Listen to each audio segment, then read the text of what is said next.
بعد غياب فترة طويلة رجعنا لكم بفيديو جديد وشغل فاخر من الآخر، وما تنساش إنك بتسمع شمس على Presented.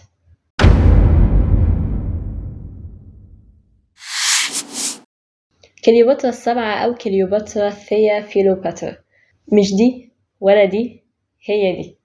كليوباترا السبعة هي بنت بطليموس ال12. لما جه بطليموس يشوف هيخلي مين يمسك الحكم بعده احتار، لأن اللي كان قدامه هي كليوباترا، وهي كانت أكبر من إخواتها الولاد الصغيرين، وكان ساعتها حق الابن بالمطالبة بالعرش أقوى حتى ولو كان سنه صغير. فبطليموس ال12 حسم الأمر وقرر إنه يجوز كليوباترا لأخوها الأصغر منها بطليموس ال13، وطبعا مع البقاء على المبدأ إن مصر متحالفة مع روما. وكتب بطليموس ال12 وصيته، وعين واحد اسمه بومبي إنه يبقى المسؤول عن الوصية دي. بس بومبي ما كانش مهتم لأن كان في حرب شغالة بينه وبين قيصر. وبعد وفاة بطليموس ال12 الكل كان مؤيد لوصية الملك، وبالفعل اتجوزت كليوباترا من أخوها اللي كان عنده 10 سنين وهي كان عندها 18 سنة.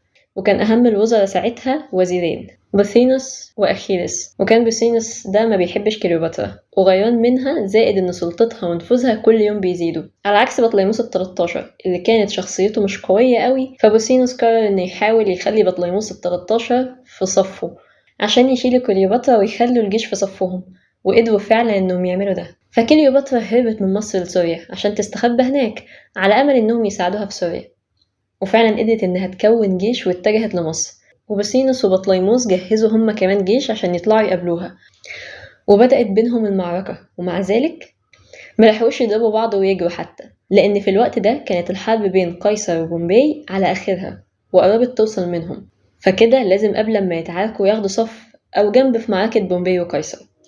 أما من جهة بومبي فابتدى يتهزم ولجأ لبطليموس ال13 عشان يساعده، وبوثينوس هو اللي رد عليه لأن طبيعي هو اللي كان متحكم في كل حاجة. فقال لبومبي يا 300,000 أهلا وسهلا. فطبعا بومبي اتفاجئ وحس بقلق من المبالغة في الاستقبال دي، بس راح عادي. ومجرد ما وصل بوثينوس أمر بقتله وطير له راسه. وكان من وجهة نظره إنه لو كان ساعد بومبي يبقى كده وش بيعلن عداوته ضد قيصر، فهو بالتصرف ده ريح بومبي من الخسارة وتجنب عداوة قيصر. في الوقت ده قيصر كان بيدور على بومبي. هو فين؟ هو فين؟ هو فين؟ راح فين اللي كل شوية يطير وعمل لي فيها خفاش؟ ها؟ فأول حاجة جت في دماغه إن بومبي هيروح وش للإسكندرية، وقرر إنه يروح هناك عشان يطارده. فلما بوثينوس وأخيلس كانوا لسه على حدود مصر من الشرق وعرفوا إن قيصر وصل للإسكندرية، قرروا يروحوا الإسكندرية ويسيبوا بطليموس مع الجنود، واتجهوا للإسكندرية وهم معاهم راس بومبي والخاتم بتاعه عشان يدوها هدية لقيصر. ورغم ذلك قيصر ساعتها حس باشمئزاز لما وصلت له الهدية واستنكر اللي هم عملوه، وأمر إن الراس تدفن بمراسم جنائزية جليلة. فقيصر عجبته إنه يفضل في الإسكندرية، وكان دايما عنده فكرة إنه يبقى مسيطر ومالك في أي مكان بيروحه، فعاش في القصور بتاعة الإسكندرية كأنه هو الملك. وقرر إنه يبقى موجود في الإسكندرية كقنصل روماني، وإنه هيحل النزاع بين كليوباترا وأخوها. وكان رأيه ساعتها إن بطليموس يفضل ويشيل كليوباترا.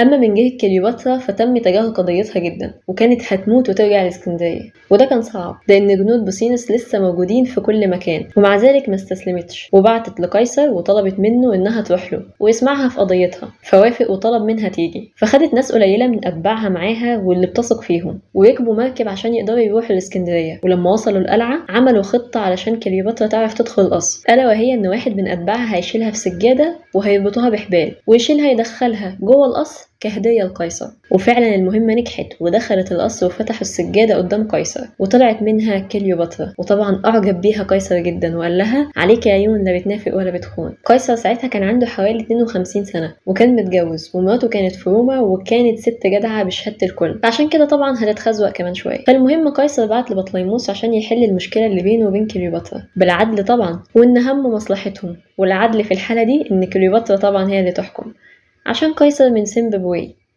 فراح بطليموس أما عرف كده اتقمص وقال لهم أنا هوريكم، واتفق مع أخيلس وبوثينوس على إنهم يحرضوا ضد قيصر والرومان في الإسكندرية، ونجحوا في ده. وبدأ الخطر يحاوط قيصر من كل حتة لأن كمان هو عدد الجنود معاه كان قليل، وأمر إن يحجز بطليموس عنده في القصر مع كليوباترا. ومع ذلك ما خافش وطلع خاطب في الناس إنه مش متحيز لكليوباترا إطلاقا، وإنه بينفذ وصية أبوهم بطليموس ال12، وإن كليوباترا وبطليموس هيحكموا سوا كملك وملكة، وقيصر يبقى ممثل للسلطة الرومانية في مصر. فالناس هديت وعجبهم الكلام، وكليوباترا وبطليموس ما كانوش هما بس أبناء بطليموس ال12، كان في 2 كمان، واحدة اسمها أرسنواي والتاني اسمه بطليموس برضه. وقيصر زود لهم بند في الوصية إنهم هيبقى ليهم جزيرة قبرص مع إنها كانت تبع الرومان. وكل ده عجب الناس جدا إلا بوسينوس، عشان كده عرف إنه مش هيبقى ليه أي لازمة فمسكتش، وبدأ هو وأخيلس إنهم يحرضوا الجنود بتاعة بطليموس ويقولوا لهم إن قيصر بيعمل كل ده عشان كليوباترا هي اللي تمسك الحكم، ولازم ناخد موقف لأنه زودها قوي.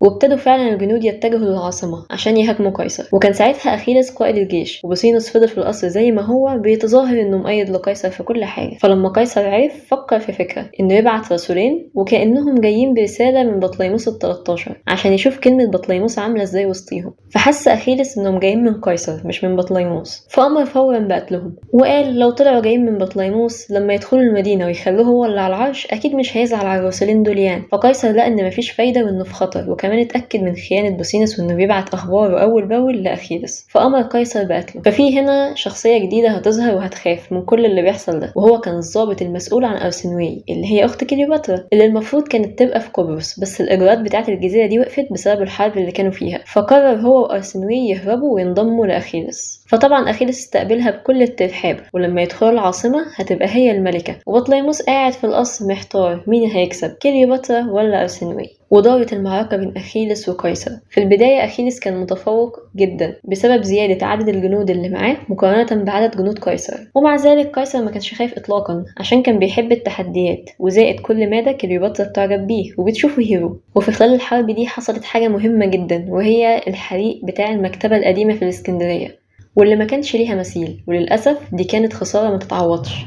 وفي النهاية انتصر قيصر، وكان مبسوط انه قدر يظهر بدور البطل الشجاع قدام كليوباترا. فبعد الهزيمة دي طلب المصريين من قيصر انهم ياخدوا بطليموس كملك ليهم ويحلوا النزاع ويخلصوا بقى من القرف اللي هم فيه ده. فوافق قيصر واداهم بطليموس، وبطليموس ما كانش عايز وفضل يقول له النبي سيبني عندك انا ماليش في الحوارات دي كلها. راح قال له ما تخافش هنفضل صحاب، وده بيت اختك برضه اللي هي مراتك واللي انا بحبها. راح بطليموس قال له اذا كان كده ماشي. المهم خرج من هنا للمصريين والمصريين فرحوا، بس بطليموس ما سكتش وزن على خراب عشه ودخل في معركة مع الرومان ومات. فكده الحكم الطبيعي هيروح لكليوباترا على طول. وقيصر قال لها للأسف مش هقدر أكمل معاكي، ما ينفعش أبقى في القصر من غير محرم. فاتجوزت أخوها بطليموس ال14 اللي كان عنده 11 سنة. فقيصر قال لها لأ إذا كان كده أوكي هنكمل مع بعض. وقيصر واجه انتقادات كبيرة جدا من روما لأنه ساب كل اللي وراه واللي قدامه وساب مراته وأسرته ودخل في حروب ملهاش لازمة لروما. بس طبعا الحب يعمل أكتر من كده. وطبعا كل ده قيصر كان ودن من طين وودن من عجين ومستمتع بوقته مع كليوباترا، وكان عامل حسابه إنه هيروح روما ويتجوزها. وده طبعا خلى اصحاب قيصر كلهم غضبانين عليه، والمصريين كانوا نفس الشيء تجاه كليوباترا. فهم ما لحقوش يتجوزوا، بس خلفوا طفل باسم جديد جدا ومش متوقع،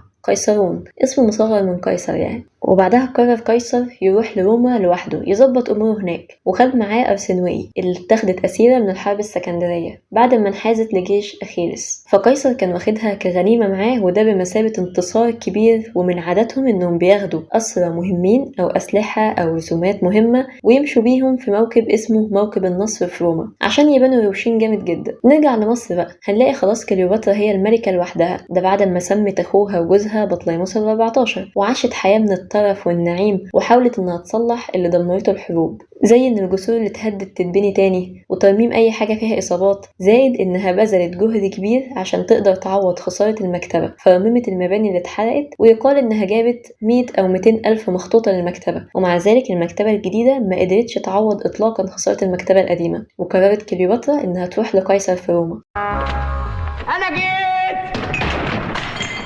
نرجع لروما، هنلاقي ان قيصر مشي بأرسنواي في الموكب بتاعه كغنيمة وسط الشعب، وكان فرحان جدا، ومع ذلك الشعب كان متعاطف جدا مع أرسنواي. وبعد انتهاء الاحتفالات وكده قرر قيصر انه هيبقى الملك عن طريق مجلس الشيوخ. فيجي اليوم اللي فيه التصويت من مجلس الشيوخ، اتفق 2 من مجلس الشيوخ ومن الناس القريبة لقيصر انهم يقتلوه، وفعلا في وقت المجلس راحوا حواليه وقتلوه. ومن هنا جت مقولة حتى انت يا بروتس اللي اتقالت في مسرحية شكسبير وقت اغتيال قيصر. بس في الحقيقة ما نعرفش هل فعلا قيصر قال له كده وقت الاغتيال ولا لا. فكليوباترا اول ما عرفت رجعت على طول على مصر، وتم نفي أرسنواي. ومرات قيصر الاولى حزنت عليه حزن شديد، وده طبعا لانها هبلة. وهنا هيظهر دور مارك أنتوني واللي هتلجأ له مرات قيصر الاولى علشان تديله كل متعلقات قيصر. وتولى أنطونيو بدل قيصر ولقى وصية قيصر واللي قال فيها ان يتم توزيع مال كتير على شعب روما وابن أخوه أوكتافيوس، واتكتب في الوصية إن أنتوني هو اللي هينفذها، وهنعرف إيه اللي حصل بعد كده في الجزء التاني.